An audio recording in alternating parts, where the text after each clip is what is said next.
Actually, to be fair for Korinyo, probably best performance I've seen in the SPL out of him for the past year and a half. I won't disagree. Korinyo completely blew me away. However, game 2, I expect to see Dignitas. Probably, they could run that composition back. I'm not worried about that. The composition wasn't terrible. What it was for me was the objective control. That was the biggest issue that they had in that game. Oh, yeah. Yes, 1 or 2 decisions about diving towers when you've not got the whole team with you. And a bit of miscommunication there. Fine. I'm all right with that. That happens to the best of us. Happens to everyone. Objective control, though, should be a focal point of the whole team. And they gave up a lot that game of objectives for free. Banning out the Apollo again with Gamehunter in mind. I want to see if Team Dignitas switch and ban ISIS. I mean, to be fair, ISIS is great, but ISIS is manageable these days as well. You could look at a Zeus as a good matchup for it. Scylla is in a good spot right now, and you know that because Crush got buffed. We've seen a lot more of her. I don't think ShadowNightmare had a bad game on the Scylla, so it's not really the worst situation to be in there. The Soul. However, did any of those bans shade up? Odin was banned early this time round, which tells me something got through, and I can't remember what it was now. I should remember what the last ban was. The Soul will be banned this time around. Bakasura was the ban that got through. Now Torpedo will pick it. This is very European of this situation. Bakasura's come back in, and for the most part, it's been the Europeans that have picked this up. Yeah, we saw a game out of Snoopy on it, but for the most part, you've seen this multiple times in the European hands, and for more than likely here, this will go to Gamehunter, more than I'll see NinjaBobat on this god for sure. I expect Gamehunter will be picking this one up. Ditto. It's a sort of god he likes. It's an assassin, frontline aggression. However, the issue with it is how well is he going to be able to play it in this lane against whatever Dignitas is going to throw in. Well, Janus and Khepri are two good answers Dignitas have to Bakasura. Both of them offer an escape option for people that, when you get Bakasura, sometimes there is no escape, right? That's true. You don't have to. You're not stunned. You're just crippled. Beads allows you to escape, but he can jump up and follow you. Janus Portal and Khepri Revive are 2 ways that can help you out of that. I agree with that one. Next up on the list is the question for me, where we're going to see them go to. The whole you pick for Moex here for Torpedo. Pretty standard. I liked Moex's play in that game. He didn't really make any mistakes. I didn't have to speak about him much, which means he generally was doing good things. And there's Korinyo's ISIS again. Why not change it? That's why we see Janus this time from Dignitas, I think. Just for a bit of a better matchup. Not necessarily a terrible matchup for Scylla, but a better matchup in terms of escapability, survivability that ShadowNightmare needs to bring to this team. Serqet will be selected for Dignitas. Interesting choice. But going back to the ISIS, as you said, you know, I'm with you. 4 uncontested Gold Furies, you're not going to lose many of those games. And, you know, it's just interesting that ISIS, because they were uncontested, didn't have to utilize her kit in that regard. But she's one of the best when it comes to objective secure. She is. We skipped over a point here as well. The Khepri locked in, and we're like, yeah, Khepri locked in. But that's on Suntouch, who's a very, very aggressive player, I want to say, in the support role. Seeing him pick something so defensive as a Khepri here, let's be realistic, an Abduct is not really an engagement tool. No. You can engage with it, but you shouldn't be blinking Abducting if you can help it for the most part. You're sat on the backside, and you're going to disengage for your team. You're going to peel for the team. You need that against the likes of Bakasura, completely agree with. However, will his playstyle fit this sort of role? And in doing so, where is the engage going to come from? Because you can't rely on Serqet all game long. Dignitas at the moment with this composition they've drafted up to now is going to be all up to being aggressive early, getting a lead before the team fights happen, and they don't need a front liner to stand out for them. Torpedo will also ban out some of those front liners as well. Guanyu and Bologna take it off the table. Vamana one more time in the game. This time, it'll be on Dignitas. Vamana versus Bakasura, one of the matchups of old, back to Season 1 days, pretty much. We've seen this multiple times. Baka can chomp down the big baby, even during it as well. He can really put the pressure onto that big baby. So, interesting laning phase. Early game, Vamana definitely has the pressure there, if you can find it. However, Bakasura, true damage, can invade the jungle if he gets the opportunity. Well, that's one of the things that I like about the Khepri here, is that Bakasura will be doing true damage. So, no protections, nothing will stop that Bakasura Butcher Blades, except for things like Shell, Mark of the... And it's going to be jungle. I'm really surprised by it. I did not expect to see NinjaBobat jungle this. That is a big That will be surprising. That's going to put a cat amongst the pigeons for me. Because we're going to see Osiris in the solo lane against Vamana, which is going to be a standard matchup there for the most part. Bakasura with an ISIS, I mean, it's going to get Bakasura through the early game struggles of helping clear the mid lane when he's going to be sat there most of the game. Jungle clear, relatively good for actually doing well there, because you're going to be able to see the two. Eat a minion, go into the jungle, eat another minion. You're going to be able to steal a Harpy. Even if you can't fight over the Harpy, you can still walk in and heal. And he as well. Anhur will be the final pick for Rens. Anhur, I like Rens on the Anhur, which is interesting because I don't really picture Rens as a boxer necessarily. Rens isn't the guy that I want to go into the 1v1s all the time, but Anhur will give him an interesting option if he chooses to do that, and I want to monitor that to see how aggressive Rens chooses to be. I don't remember ever seeing NinjaBobat play Bakasura Me in the neither. jungle. This is NinjaBobat is the control jungler. I mean, realistically, NinjaBobat goes all the way back to the first season of Smite as well. Before and in those that. days, Bakasura wasn't a jungler, and he hasn't been a jungler for some time, in fairness. Obviously, with Hog not in the matchups as well, it's like, what? But we're seeing more of this come out because eating those minions in the jungle, and the fact that you sit mid lane so much as a jungler now, you can get away with it. Gamehunter's barely hidden. You don't see me. I think Dignitas saw him around the corner. I mean, his little flail was just sitting there. And now they definitely see him. He's just not hiding. What's he doing? You're right there, game. Look at that loss. That's not your side of the jungle. When it comes to invading, he's gonna go poke him. If he pokes him, he wins the game. He wins the game. Job done. Play damage, please, on the screens, and you'll see 147. Winner, chicken dinner. 0 for everyone. Everybody's slacking in this game. Right? Less than 5 seconds in, the player damage is so Curious choice with the footing that Torpedo had that we didn't just see the eat minion on the blue buff. I'm surprised he did that though. I'm just surprised that he just bought something meant 2 after all that effort. I guess he's like, well, free poke, why not? But in the end, this is kind of what you'll expect coming out from NinjaBobat on the Bakasura more often than not. Clear the camps as quick as possible. He can rotate mid now, push the wave with Isis that'll be ahead of Isis as a Serqet Janus, and then look for left-hand harpies too. I like that little hitman play he did though. He was hiding behind the one rock, just observing the enemy, and then when they weren't looking, goes behind the other rock. Big poke on Torpedo's mid and jungle. Half HP for everybody here. So, what ended up happening there was Korinyo held the wave a little bit more than he probably should have, trying to help out NinjaBobat in terms of getting him up higher in level. But by doing that, they lost lane pressure. They've been poked out now. They're going to lost left harpies for sure here. And they're not losing left harpies yet, because you know why? They're baiting them to fight. Bobat's in trouble. Bobat's in trouble, but he does have a little bit of the heal. Purification on point. If that Vortex hit, would have been lots of trouble. And especially with the Soulstone on Janus as well. Soulstone increasing the damage once again. Another god that's going to make good use of this with the extra damage you'll get from it. Just look at the pressure they've got in mid lane Dignitas now. This is Torpedo's own doing as well. What should have happened? Korinyo should have just hard pushed this. He waited a little bit instead of hard pushing to wait for NinjaBobat to get there. And instead, they've suffered for that now. They've lost lane pressure. As an Isis, you can't really, you should be doing that anyway. But now you lose left harpies too. So the early game is already a little bit more detrimental than it should be. Left side Harpies will go to Torpedo, so the first wave of these guys will be split down the middle. Or Dignitas, rather. Torpedo got the right-hand side thanks to the Bakasura. And as we take a look at the left lane, well, Rans is being pretty aggressive. He's all by himself. Khepri's in the jungle. Will join up right now.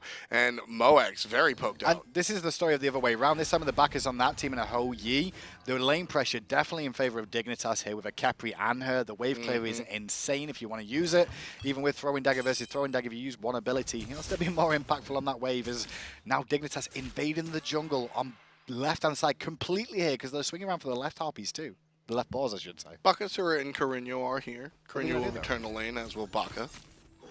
So, free stuff for Dignitas. Complete jungle invade on the left side. And Frosty's now level 5 as well, heading back towards mid lane, where these two in mid are still level 4, just hit level 5 now. And with beads being currently down, or purifications should say, on the side of NinjaBobat, keep an eye on him as he will be a focal point for them to try and pick it up. And he's a little bit out of position here. Baka's invading. Butcher Blades are in here for the fight, so if he does get engaged on, he won't have as much damage as he wants. There's a stun from Korinyo. Very well played by Korinyo there to support him. He knew he was in trouble. It was greedy from Bobat, but he could have been punished with that. In the end, though, he gets away with it and gets some free farm. And again, going back to what you were talking about in game number 1 about Torpedo looking more cohesive, that's a play that Bobat dies for if Bobat makes it, but Korinyo and Bobat make that play. Bobat has complete trust in his mid lane and assist him with that spirit ball. And the difference in the tail of the tape here of the game is when Bobat comes online, he's technically online now. Serqet's got the opportunity for a kill early on. Remember, Isis has a bit of a bad matchup against the Serqet for the simple reason, anti-heal on that ultimate as well. The poison damage ticks away and you're going to explode and die anyway. Also the interrupt for the for the Wind Gust. Yep, there's multiple reasons why Serqet is very, very good against the Isis. And so Korinyo's got to play this matchup very, very carefully. Got to be careful in that mid lane. Always something flying around, especially with that Bakasura. He's just so powerful. Look at that Ninja Tabby. Definitely understands that this character scales much better off of attack speed than power. Love the choice. It's about a 200 gold lead right now for Dignitas. I know it looks a little bit more than that, but when the buffs drop, that's where it'll even out. And the 200 gold, realistically, just comes out to the invasion early on from the mid laner and jungler of Dignitas. I'd like to see FrostiaK look for some pressure somewhere. I'm not sure where I'd like to see it. Maybe over in the dual lane where the biggest kill potential really is here. Yeah, they've got kill potential on Isis, but you've got to be careful of that Bakasura and even a Bacchus turning up too. Yeah, no, FrostiaK has been playing very reactively, I want to say. He hasn't been able to put the first foot forward looking for the gank. He's always kind of just in that mid lane looking out for Bobat. He's a very initiative player. He's normally the one on the front foot, as you said. The last game, he wasn't able to really do that, what he was looking for on the Kabrakan. But as a Serqet, my oh my, do you have to really look for that early. And he's actually going to be the choice for the right-hand side here on Gamehunter as Dodo. Got some pressure. They're waiting for minions, well, they're minions in range, and now he's in trouble. Ooh, Madness going to go ahead and miss, and Gamehunter just going to dance around. Dodo hits and takes damage from the tower for that. With the miss of Madness, Gamehunter lives. If the toxic spray, if that taunt hits, FrostiaK gets the kill. Love what ShadowNightmare did there as well. He used the ultimate across to either go for a cheeky snipe, get an assist, but at the same time, it would create an exit strategy for his team and worry the enemy coming through the jungle to support him in case he's flying through the portal as well. That's the deal for me, Hindu. Yes. There's multiple reasons for why you fire an ability, but there's multiple things that can help you out. I love the idea of providing an exit for a teammate. That's... You guys know how much I love utility mages. I absolutely love it. But that's really it. It's the big old... They might as well change the graphic of the Janus portal to a question mark. It's just a giant question mark coming at you. Are there 3 people, 1 person, or no people, right? And it's just that uncertainty gives you the opportunity to go, you know what? It's unsafe for me to be here. But look at Torpedo, again, going for the Gold Fury early. Wall coverage is a little bit better, but they've got good burst damage. There's only 1 member of Dig around, but he's getting solved perfectly by Murrdurr. Murrdurr just kept FrostiaK out of that fight completely with a very good flop, Intoxicate, and Belch, just to keep FrostiaK away. Yeah, I mean, it's not like Serqet's going to do anything against an Isis ult and a Hoyi ult on an objective, but even still, beautiful. Just making sure. It was actually warded there by Dignitas this time, and they knew it was going on. But once again, Torpedo catch him napping, going back to base at an awkward time. And now they may be able to turn even more on here, Torpedo. Korinyo, again, what looked good for Dignitas turns bad off of a stun. Gamehunter going to be caught on the backside, and he'll force out the enemy. FrostiaK gets 1 kill to start the party. That's first blood, ladies and gentlemen. FrostiaK gets 2 kills to keep the party going on. He doesn't want to stop. Now in some trouble. Gamehunter running away. Hinduman says it's a triple. Will it be? Last hit goes to Suntouch. Not quite, but 3 kills for Dig. Now, FrostiaK gets the triple kill based on the engagement, but Suntouch is the MVP of that fight there. Dodo gets hit by the ultimate by Gamehunter, which reduces his healing. Dodo wisely jumps out of his big baby form knowing he's not going to get anything and gets ulted by Suntouch, helps him get the mobility to get away. And then you see Suntouch get some extra protections and good roots off to pin the other members down in the middle of the engagement, keep them busy, and focus them. Very, very well played by the whole of Dig. It was such an exciting engagement because it was Dignitas. Abduct isn't a good team fight initiate, it's a good pick initiate, right? So we get the Abduct to go off first, and that grabs and isolates 1 player. And everything's excellent for Dignitas. And Korinyo steps in. Hold that thought. Moek's in some trouble. Here comes Dignitas. But how long can he live is the question. Avoids the portal coming out and reinforcements arriving Murrdurr. And it may be, just maybe, 1 auto. It's enough. Murrdurr gets the kill with the Fat Man, but now the Fat Man's in trouble. No ultimate available for iRens, so Khepri doesn't get the job done, but Korinyo certainly does. Winds up with 2 kills on the side of Torpedo after that one.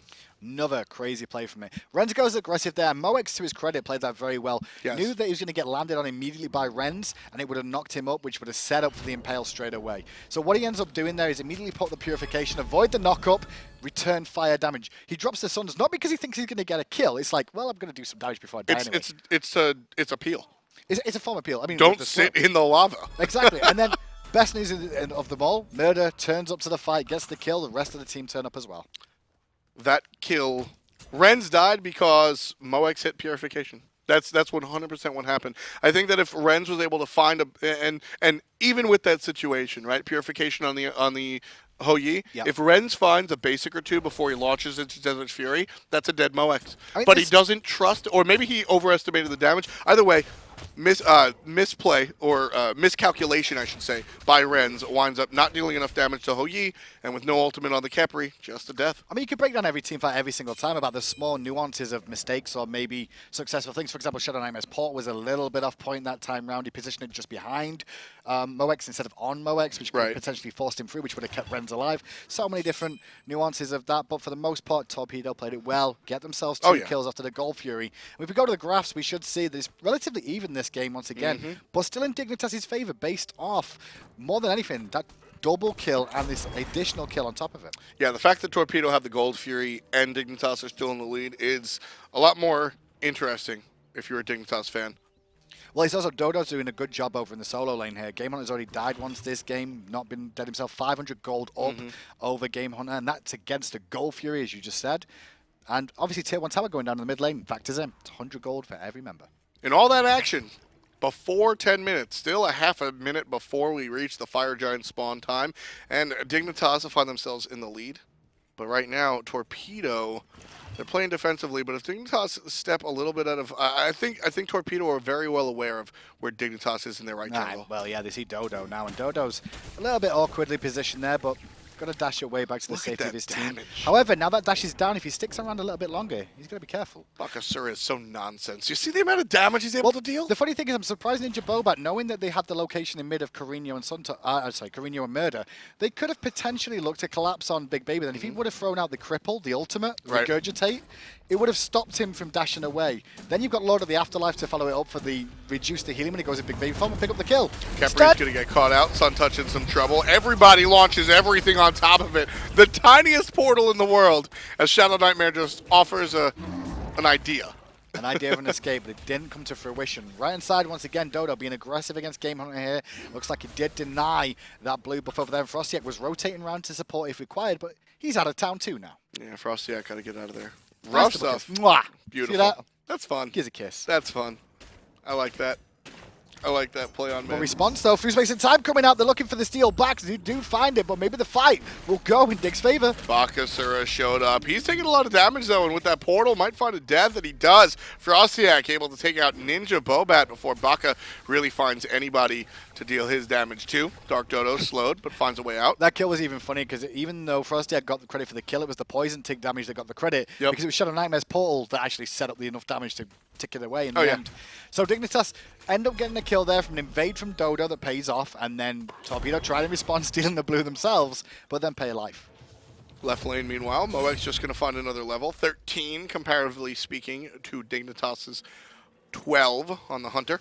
And even the gold, different situation. 300 in favor of Moex as well. So lane, I won't call it a lead for Moex, but certainly tilting in that direction. Realistically, it was the death that came out for Rens that hurt him a little bit. He lost a couple of minions there, as well as a Gold Fury earlier on. That's the only reason he's really behind here. I think Rens will be fine going into the middle of this game as well, because he's got his Igfell online. The builds are relatively even. The gold lead isn't enough for one of them to really have an advantage over the other in terms of itemization yet. So the Hunters both on par. The only difference is that Hou-Yi's late game, my, oh my, oh my. Oh yeah. It feels a lot stronger than an Anhur, even though Anhur has got a lot of outplay potential. This is where I want to see. Rens really start to go for it. That's Gamehunter getting bullied by a guy called TheDarkDodo from Italy, who's new to the solo lane this year after playing. Here comes Shadow to help out the bully. Hits his own teammate with the unstable, so not going to find a kill right there. Basic still being dealt into the solo lane tower as it's very low, but now Gamehunter getting aggressive with Korinyo on his tail, but Suntouch able to show up, and the damage is enough before Korinyo can impact it. ShadowNightmare's unstable Vortex connected at the same time as Suntouch did as well. Left-hand side, though, they're looking for a pick on Rens as well, as we still see Korinyo under pressure here, but it looks like Rens should go down using Desert Fury to try and keep himself alive, but double jump in. Murrdurr gets the kill. Support and a support getting the kill. Right side, mid lane goes down. This is going to be a tier 2 on both sides. At least it's a tier 2 on Torpedo. Torpedo made a really good call there. They knew they couldn't help out Korinyo there, and Dignitas had a choice. Do we wait for a full minion wave to come in to try and get a tier 2, or do we go back? They did go back, and Torpedo abused the situation. Can they do the Gold Fury in time, though? No ultimates available for this, and Dignitas should know this is going on. If you're Dignitas, This is rough. That's through space and time fired. Dignitas have to stop this Gold Fury, and they do. They do. Through space and time was enough. But not only do they stop, they're going to pick it up. Dignitas pick up the Gold Fury. There's 25% health left. There's not a lot of abilities left for Torpedo to try and do what they may, and Dignitas are able to steal, literally steal the Gold Fury out of the hands of Torpedo. But it looks like they want to keep going for this. They're looking for Moex and the unstable Vortex to secure it. FrostiaK forces Murrdurr away. Gamehunter trying to peel for his team, using that tether to try and get the stuff and slow them down with those abilities. But still, Dodo picks up Bobat, and now, still, Torpedo are now coming back in it, looking for one themselves. Suntouch has to run away. FrostiaK's going to run directly towards him. Murrdurr. Silence. Again, Korinyo. Silence was really on point from Korinyo. The Deathbane was coming out from FrostiaK, which would have dealt a lot of damage to Murrdurr there. So really good individual play coming out from Korinyo just to save his teammate. But now he's under pressure again. Yeah, Ren's in a rough spot, but really just baits Torpedo to being over-aggressive, and that spells the death of Korinyo. That's going to spell the death of the tower, if that's where Dignitas want to go. But instead, they're going to look at Gamehunter. Should look for a tier 2 tower here in the mid lane, I want to say. They've only got Gamehunter to defend. That's the second time Dignitas didn't go for a tower that I would have liked at least give it a shot. I was looking at it. I was like, no minions, for a tier 2 tower. There was no minions, and the one who could tank it, TheDarkDodo, has no mana to ult. If he had a mana to ult, I think he would have ulted and they would have burned it down. That's all it was. You're completely right. Yeah, going for that tier 2 tower would have been a little bit overzealous for the guys on Dignitas. What's frustrating is that Dignitas are winning these fights, but they're unable to really find objectives after the fact. There's just no stuff after the stuff, and that's so important here. And what Dignitas wind up with a 4K gold. Realistically, there's not really much stuff after the stuff on occasion. Yeah. The stuff after the stuff there, realistically, was what TheDarkDodo did, and he took the blue buff away from Gamehunter. Exactly. That's all they could take. You got to find something. They did find something. Actually, they found the red buff on the left-hand side as well, but look at this. Bobat going in on Rens again. Hello! My liony friend. Through space and time comes out, and immediately they disengage. So it looks silly there. Rens drops the ultimate for a very important reason. He drops the ultimate, sure, to see what kind of damage you can do to NinjaBobat, but more importantly, to cleanse the cripple, so that as soon as it's out, he's able to jump away. It also deals damage to those minions that spawn. Yes. So he's dealing AoE damage to all those minions. Well, not AoE, but you know what I mean? They penetrate through those minions. So it reduces some damage down of what he's going to be taking from it in that engagement too. Yes, it's also for the cleanse, but it serves two factors, which is great. TheDarkDodo's going to get stunned, knocked up, slowed. Bakasura, he will find a way out. He is very tanky. You see that breastplate building into... Cudgel's one of the worst items, but it will be built into a very powerful Frostbound hammer. Yeah, definitely Frostbound hammer. We don't really see any other option come out of that these days at the moment. Dignitas, though, in control of this game after the Gold Fury comeback is what I really want to call this one so far. They're a little bit more cohesive this time. Janus in the mid lane for ShadowNightmare is allowing a lot more opportunity for escape and disengage or engage from this lineup. But Dignitas and FrostiaK's Serqet, we can't overlook it. 3-0-4. Exactly. Let's just take a look at the painting of this game as we look at the graphs real quick. And you see Dignitas, it all happened at that 14-minute mark where they took the Gold Fury.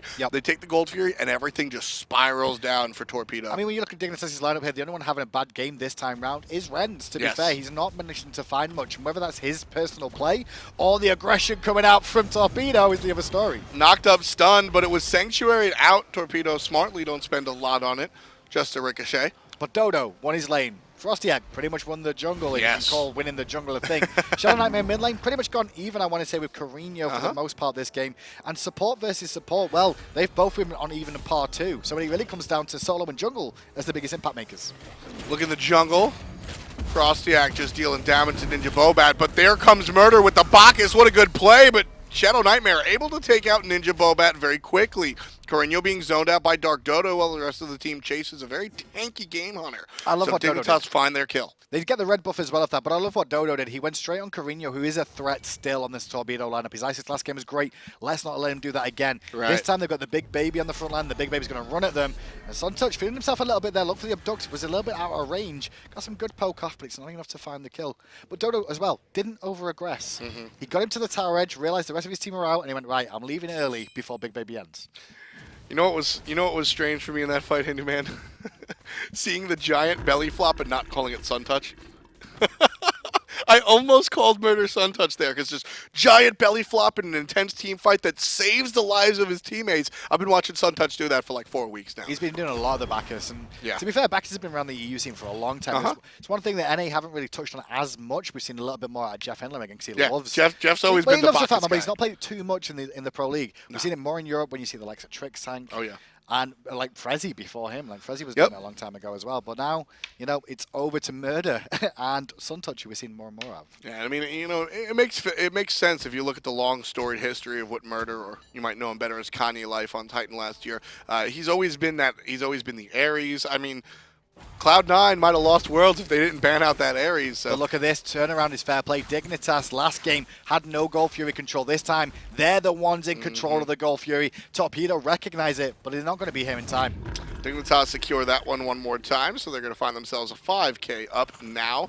Dignitas looking for a pick here. As Gamehunter not around, goes ahead and picks up the Tier 2 tower, so Dignitas know they have the 5v4.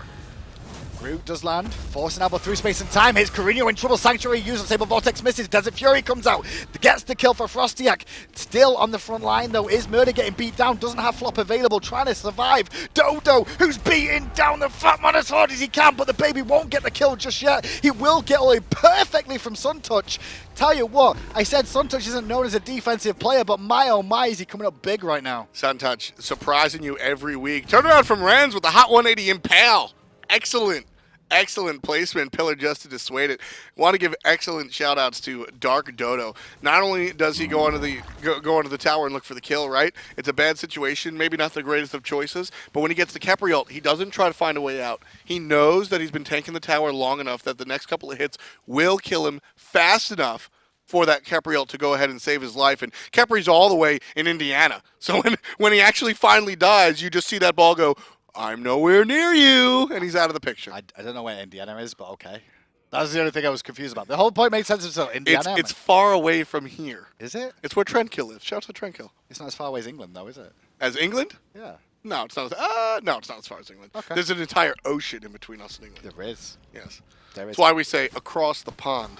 Oh, you're a genius. That makes sense. Maybe it was us that said it first. Let's be honest. You can steal my words. No. It's definitely a British. It's definitely a Britishism. 11-5 though is Dignitas this game round. This is a tale of two games once again for me, where one team had objective control game one, game two has gone the other way, and that's kind of been the story. Torpedo started off well once again this game, got the first Gold Fury for themselves, but Dignitas have been making a better impact with this lineup than they had last time round. I feel the Cabrakan, something they want to keep working. I think Cabrakan's fine. I think they just need to work on it a little bit more if they want to bring it into their lineup. Oh, I don't think there's a problem with Cabrakan at all. I absolutely love it, and I think in the lineup it was. I think it'll just work.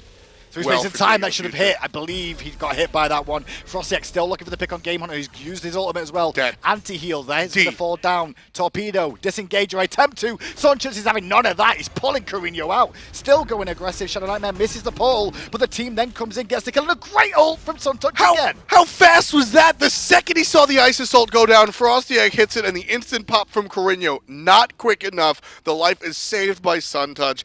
What a fantastic, stellar performance coming out from the support here for Dignitas. And I'm not going to over-credit, just to be clear, I'm not over-crediting Khepri, because like you press ult and GG the revive, right? But the timing of the ult is an interesting factor, because you have to time it perfectly, otherwise they'll ignore you, or they won't die in time. One of the two factors. Murrdurr under pressure as well now, he's going to fall down. Now they're looking at NinjaBobat, trying to make something work on Bacchus, but iRens is now finally here. Moek's trying to create a zone for him. iRens still going in here, but minions are going to block the way.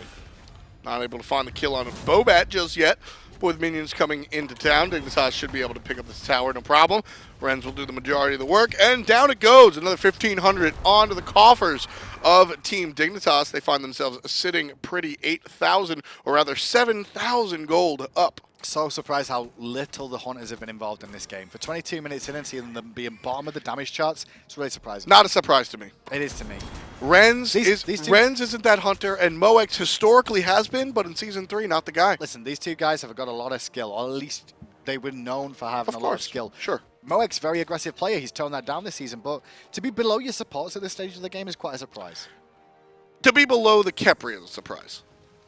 Well, Khepri back is about the same, realistically. Khepri with the twos over and over again in the roots, they deal damage. Fdot deals damage too. Bacchus, realistically, you're looking at the ult more than anything else where the major damage comes from. Yeah, let's see Suntouch solo Gamehunter here. Yeah, he's going to get solo him. The umbrella was his too. It's just it's an extra feature. No, it's an extra feature for Khepri. I'm just messing with you. I'm just messing with you. If he did, I'm done. You know what? Sunny might be the guy to go in one-on-one Khepri v I'll tell you what, Osiris. I think Torpedo season this year, if Torpedo's played a game, guys, and it's not against Panthera, you probably want to go split.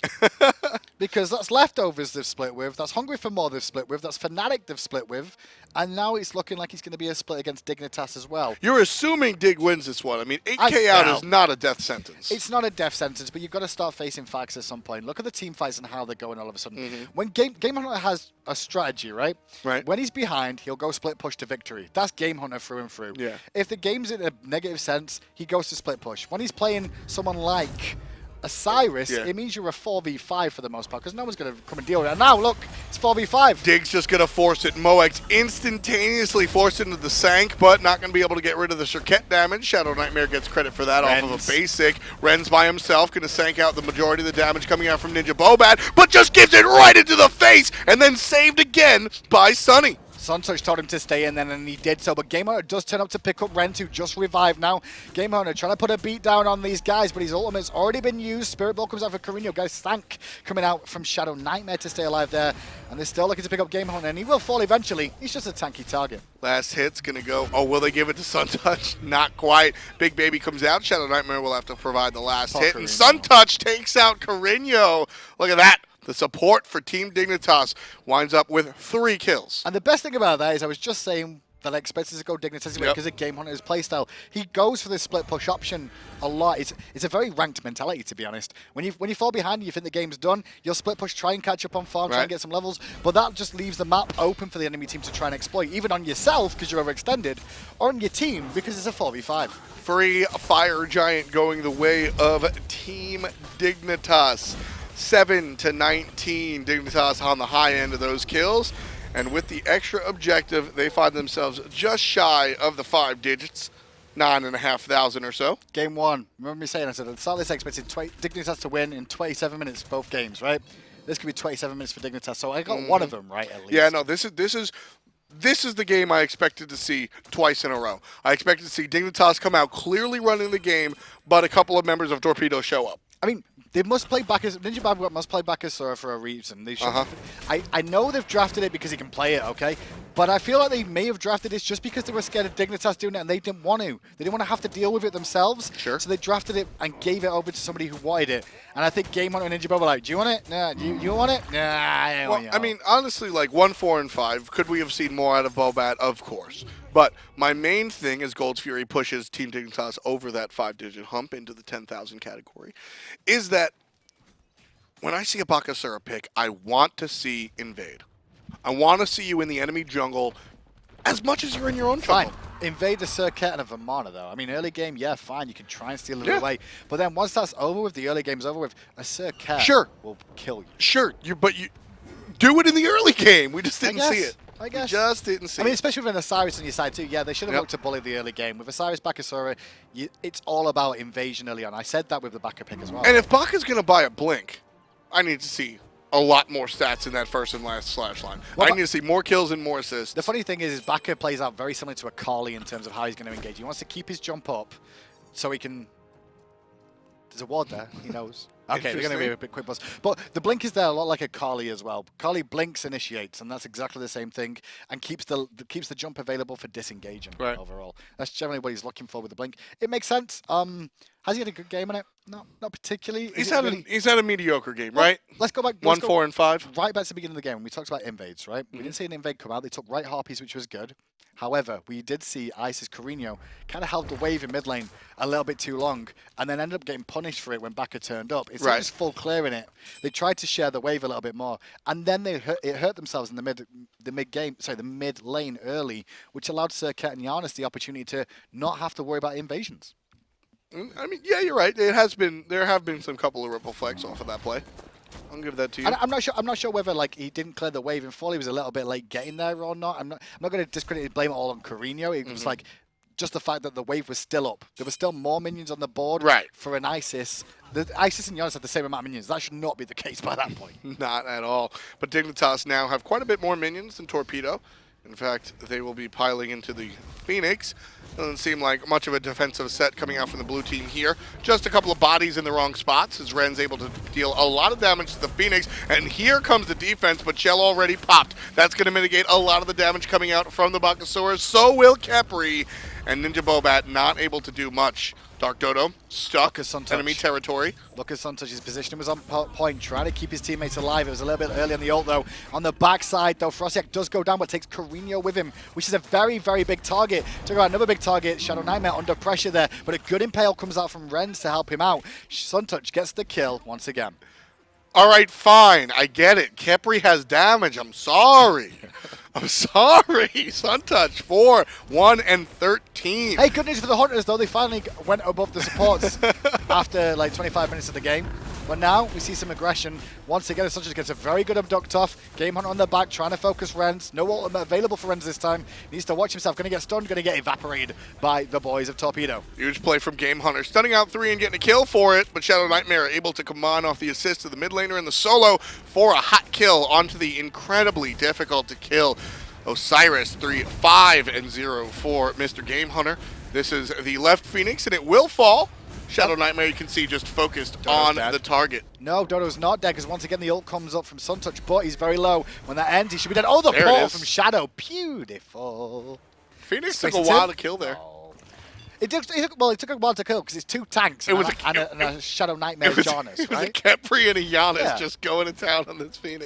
That's all they could do to really bring it down. They lost their frontline damage, but it just shows how strong their frontline is with that Khepri and Vamana. Exactly, and the work that was done to give them the opportunity to take out that tower, right, or take out that Phoenix, right? Like, a Khepri and a Janus aren't going to sit there dealing basic attacks into a Phoenix unless there's just nobody to deal with them, and there certainly wasn't. FrostiaK went very deep and traded his life, but if you're a Serqet in the late game and you're going to trade your life for an Isis, when the Isis is on defense, yes, please. Perfectly fine with that. Yes, please. And that should be pretty much his focus point should be Korinyo. Moex hasn't been doing too much this game, 1, 2, and 5. It's not like I've been like, Moex. If that was the case, he should be focusing Moex instead of Korinyo here.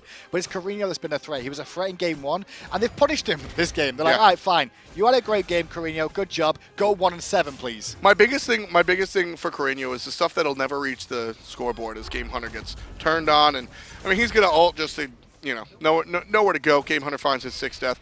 A little bit tilted, I think, if I dare say so myself. But honestly, Korinyo's impact in this game, Hinduman, has been so much less about damage and kills and so much more about the peel. Bacchus has fantastic peel with belly flop, but that's about it. And that's sort of his Achilles heel. Well, you get a stun and a silence and a giant circle that says you shall not come here. Isis has been able to, Korinyo's Isis, I should specify, has been able to really help Torpedo Let's be honest, right? Torpedo game 1, I said about their composition was a very teamfight-oriented composition where they work well as a unit together. Right. This composition they've crafted is a teamfight composition that works well together. The only difference is they've never been together in the whole game. What have Dignitas done this game? They've been together. Yeah. Maybe not with Rens, because, you know what, it's just like farming against Moex. If that's the case, take both hunters out. Look at Bacchus. Bacchus comes in, immediate sanctuary from Rens, and there's the help from Khepri to mitigate some of the damage in addition to the shell. Well played by Dignitas to sort of neuter what Mobat's able to do in the hands of that Bakasura. And now that portal was perfectly placed, which means Murrdurr will fall down as well to that Guddle onto Gamehunter, I believe, who just respawned, forced to curse to try and slow them down the damage. But he's still going to fall too. NinjaBobat, that was so fast! Without an ultimate, will also collapse as well, alongside the Phoenix. Mr. Lewis Farrell picks up his 2nd kill to wind up on the better side of a double kill. And Dignitas, they're heading into the base. 2 members for Torpedo are alive. But with that circle of protection already popped, it doesn't look like there will be much defense. The Order Titan will fall. Dignitas take out game number 2, and Torpedo and Dig wind up splitting down the middle. Torpedo the split, boys. I say that. However, Dignitas this season, they 2-0 Cringe Crew. But other than that, they've split every game too. There might just be a situation there where you just want to split whenever those 2 teams are playing right now. It's possible. These guys have been on top. And we'll take a look who else has been on top. FrostiaK has made a big turnaround, at least in my eyes. Really coming out in Season 3 and able to be a big part of what his team's able to do. And here, starting the game off well with the first kill.